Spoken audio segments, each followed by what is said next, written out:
नमस्कार, मेरा नाम अर्पित सोनी और इसी कंपटीशन क्लासेस पे आप सभी का स्वागत है। यूरोप से एक बहुत ही बड़ी न्यूज़ सामने निकल के आ रही है कि रसिया ने अब तक का सबसे लार्जेस्ट अटैक किया यूक्रेन के ऊपर।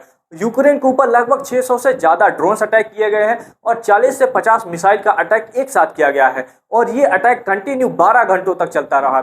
यूक्रेन इससे बहुत ज़्यादा आहत हुआ और ये अब तक का रसिया और यूक्रेन के वार के बीच का अब तक का सबसे लार्जेस्ट अटैक किया जा रहा है और इससे रसिया पूरे नाटो कंट्री को ये मैसेज दे रहा है कि अभी रसिया के पास स्टॉक में बहुत ही ज़्यादा ड्रोन्स और मिसाइल्स हैं, तो वो रसिया से अवेयर रहे किसी भी टाइप का रसिया के साथ इंगेजमेंट करने में, उनके साथ कॉन्फ्लिक्ट करने में। तो चलिए इसके बारे में बात करते हैं कि ये क्यों उतना ज़्यादा खास है या फिर रसिया कुछ और करना चाहता है इस अटैक की प्लानिंग में, क्योंकि इस समय रसिया ये दिखा रहा है कि पूरे रसिया के पास अभी बहुत ही ज़्यादा मिसाइल्स एमुनेशन स्टॉक में पड़े हुए हैं और जितना ज़्यादा अपने हथियार यूक्रेन को नाटो प्रोवाइड करेगा उतने उनके हथियार कम होते जाएंगे। यानी कि नाटो जितना ज़्यादा हथियार यूक्रेन को प्रोवाइड करेगा, नाटो कंट्रीज़ के पास उनके हथियारों की कमी हो जाएगी और जब नाटो कंट्री के पास हथियारों की कमी हो जाएगी, जैसे डेनमार्क, फिनलैंड और स्वीडन इनके पास, पोलैंड इनके पास जब हथियारों की कमी हो जाएगी तो रसिया जाके उनके ऊपर फिर अटैक कर देगा और उनके पास खुद की सुरक्षा के लिए इतने हथियार बचेंगे नहीं और रसिया पूरी तरीके से अपने पूरे यूरोप के ऊपर अपना कब्जा बैठा लेगा।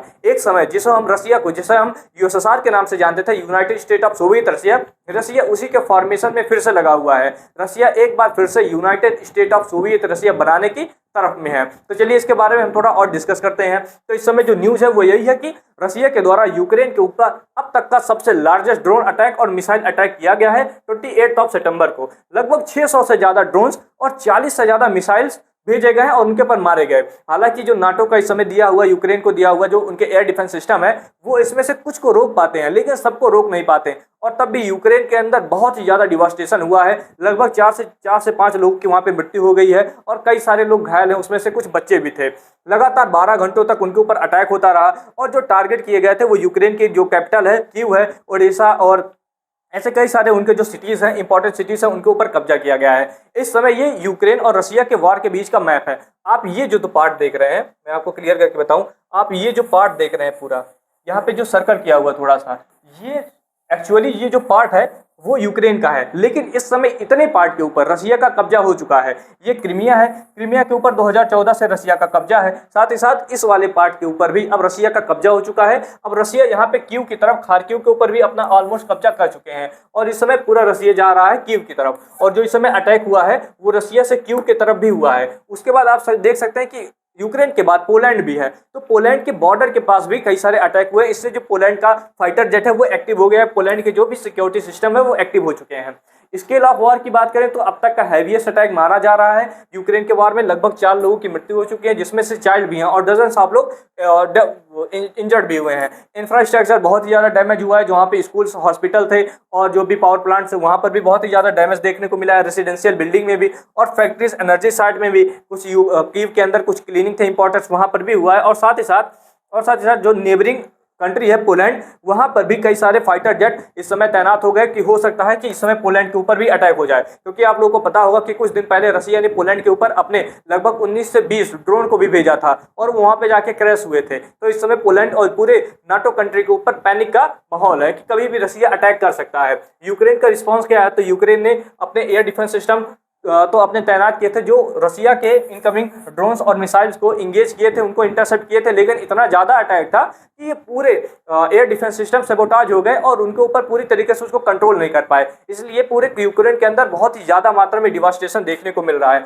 स्टिल सैचुरेशन टैक्टिक्स यूज किया गया, क्योंकि अगर कोई एयर डिफेंस सिस्टम को अगर आपको सैचुरेट करना है तो आप ढेर सारे मिसाइल्स भेज दीजिए। जब आप ढेर सारे मिसाइल भेजेंगे तो एयर डिफेंस सिस्टम खुद कंफ्यूज हो जाएगा। तो इसे कहते हैं एयर डिफेंस सिस्टम को सैचुरेट करना या फिर सैबोटाज करना। तो इस तरह से किया गया रसिया के द्वारा। प्रेसिडेंट जेलेंस्की ने कहा कि रसिया का ये अटैक बहुत ही ज़्यादा वाइल्ड और कॉर्डली है। साथ ही साथ कीव ने अर्ज किया है वेस्ट से कि उनको और ज़्यादा लॉन्ग रेंज के मिसाइल दे, क्योंकि इस समय आप न्यूज में आया था कि जो यूक्रेन है वो यूएस से टॉम हॉक मिसाइल लेने के लिए कह रहा है, क्योंकि टॉम हॉक का जो एक्सटेंडेड रेंज है वो लगभग 2500 किलोमीटर की रेंज रखता है। तो अगर टॉम हॉक मिसाइल दिया जाता है यूएस के द्वारा यूक्रेन को, तो यूक्रेन रसिया के अंदर डीप स्ट्राइक भी कर सकता है। तो इस समय ऐसी बात चल रही है और शायद उसी के रिस्पॉन्स में रसिया ने ये अटैक किया है। रसिया अपने आप को शो कर रहा है कि अभी भी रसिया के पास स्टॉक पाइल्स में बहुत ही ज़्यादा मिसाइल्स और ड्रोन रखे हुए हैं, तो नाटो कंट्री उससे अवेयर रहें और यूक्रेन को और ज़्यादा हथियार ना सप्लाई करें।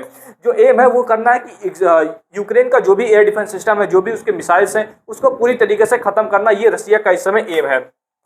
साथ ही साथ साइकोलॉजिकल प्रेशर लगाया जाएगा, क्योंकि जब लगातार उनके ऊपर अटैक हो रहा होगा तो वहाँ के यूक्रेन के जो सिविलियंस है हमेशा पैनिक में रहेंगे, हमेशा भय में रहेंगे, वो ना तो ठीक से सो पाएंगे, ना खा पाएंगे, ना कुछ कर पाएंगे। तो एक समय बाद यूक्रेन की जनता खुद यूक्रेन के खिलाफ हो जाएगी कि क्यों नहीं आप रसिया के सामने सरेंडर कर देते हैं। और एक दिन ऐसा आएगा कि जब यूक्रेन की जनता खुद रसिया के सामने सरेंडर कर देगी और यूक्रेन पूरी तरीके से रसिया का पार्ट हो जाएगा। तो इस समय साइकोलॉजिकल टैक्टिक्स का यूज किया जा रहा है। पॉसिबिलिटी टेस्ट है कि प्रोब नाटो बॉर्डर, साथ ही साथ इससे रसिया नाटो का जो प्रेजेंस है पूरे यूरोप के अंदर, वो कौन कौन से मिसाइल रखे हैं और वो कितना ज्यादा एक्टिव है, रसिया इससे ये भी पता कर रहा है कि इस समय नाटो की सिचुएशन क्या है।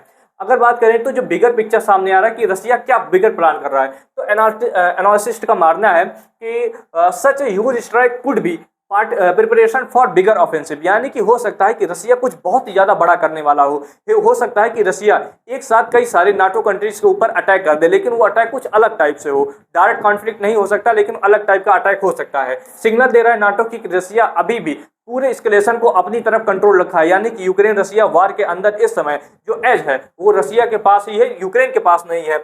यूरोप अलर्ट पे है इस समय, पोलैंड, बाल्टिक स्टेट और बूस्टिंग एयर डिफेंस सिस्टम।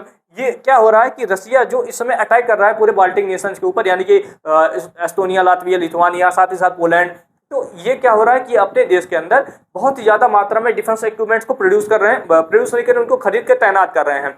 इससे क्या होगा कि ये सारे बाल्टिक नेशन, एक तो बहुत ही ज्यादा इनकी जीडीपी भी नहीं है, और जब वो डिफेंस के ऊपर ज्यादा एक्सपेंड करने लगेंगे तो उनके देश का जो इस समय बजट है वो पूरी तरीके से बिगड़ जाएगा। तो इस समय ये खुद यानी कि ये बाल्टिक नेशन एक तरीके से गरीब हो जाएंगे, उनका जो सिचुएशन है वो और भी गड़बड़ हो सकता है। तो उस समय सिचुएशन का फायदा उठा के रसिया उनके ऊपर अटैक कर सकता है। Russia trying to stretch NATO support commitment, यानी कि इस समय नाटो का पूरा सपोर्ट है यूक्रेन को। तो इस समय यही सारी चीजें रसिया और यूक्रेन वार के अंदर चल रही है। पूरी दुनिया इस समय, मैंने आपको कई बार बताया कि पूरी दुनिया इस समय बारूद के ढेर पे बैठी हुई है। इस्लामिक कंट्री अपना खुद का नेटो बना रहे हैं। अमेरिका इस समय कई सारे देशों में एक साथ इंगेज है, जैसे कि इस समय अमेरिका इंगेज है इजराइल और गाजा के वार में, रसिया यूक्रेन के वार में, वेनेजुएला के इनके अपने कॉन्फ्लिक्ट चल रहे हैं। इंडिया के साथ भी अब इनके जो रिलेशन थे अब वो गड़बड़ होते दिख रहे हैं। साथ ही साथ मुस्लिम कंट्रीज का जो भरोसा था यूएस के ऊपर, अब वो भी धीरे धीरे उठता हुआ दिखाई दे रहा है। तो इस समय जो यूएस है बहुत ही तरीके से सेचुरेट हो चुका है, बहुत हर तरफ से घिर चुका है। तो ये इस समय करंट न्यूज है। इस पर कोई और डेवलपमेंट आती है तो मैं आपको वीडियो बना के इसका इन्फॉर्मेशन दे दूंगा, अपडेट कर दूंगा। आप बने रहिए हमारे चैनल के साथ। फिर हम आपसे मिलते हैं नेक्स्ट वीडियो में, तब तक के लिए जय हिंद।